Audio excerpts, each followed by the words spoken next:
Hello everyone. আজি আপোনালোকৰ বাবে লৈ আনিছো ঔটেঙাৰ সৈতে মাছৰ জোল। আৰু ইয়া মাছ বজাৰৰ পৰা আনিলোগে।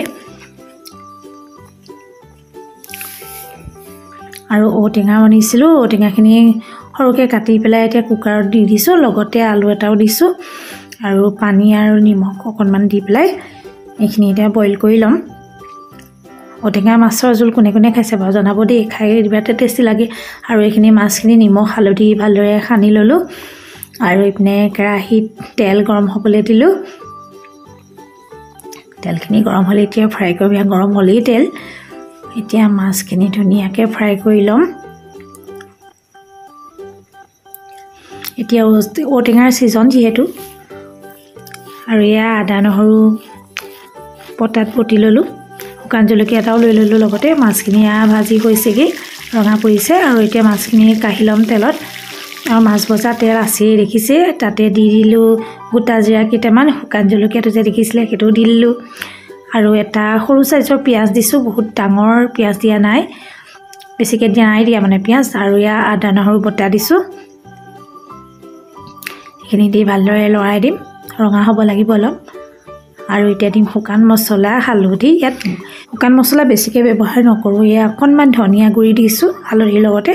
আৰু এয়া শুকান জলকীয়া এটা একদম পটাত পিচি দিছোঁ। জ্বলা বেছিকৈ খালে দিব পাৰে, কমকৈ দিছোঁ মই জ্বলা। আৰু ঔটেঙাখিনিও এয়া বইল হৈ গ'ল।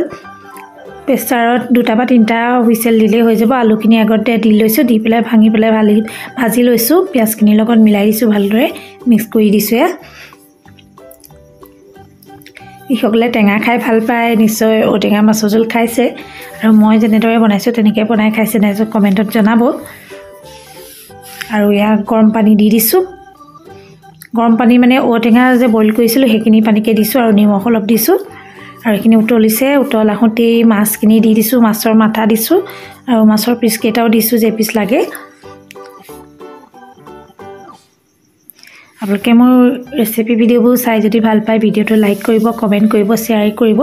আৰু জ্যোতিষ ব্লগ চেনেলটো যদি ছাবস্ক্ৰাইব কৰা নাই ছাবস্ক্ৰাইব কৰি ল'ব। আৰু ফেচবুকত জ্যোতিষ ব্লগ পেজটো ফ'ল' কৰি দিব যদি ফ'ল' কৰা নাই। এইখিনি মাছ দিয়াৰ পিছত অলপ দেৰি কিন্তু উতলাম দেই, নহ'লে এইটো সোৱাদটো নুঠিব ন। সেয়া উতলাই আছোঁ।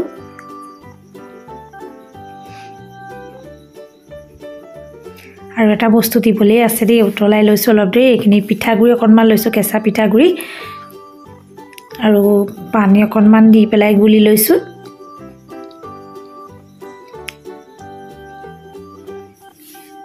আৰু এতিয়া উতলি থকা মাছৰ জোলখিনিত পিঠাগুড়িখিনি দি দিম। পিঠাগুড়িখিনি দি দিলে আচলতে জোলখিনি অকণমান ডাঠ হয়, খাবলৈও সোৱাদ হয়। আৰু আজি ভিডিঅ'টো ইমানতে।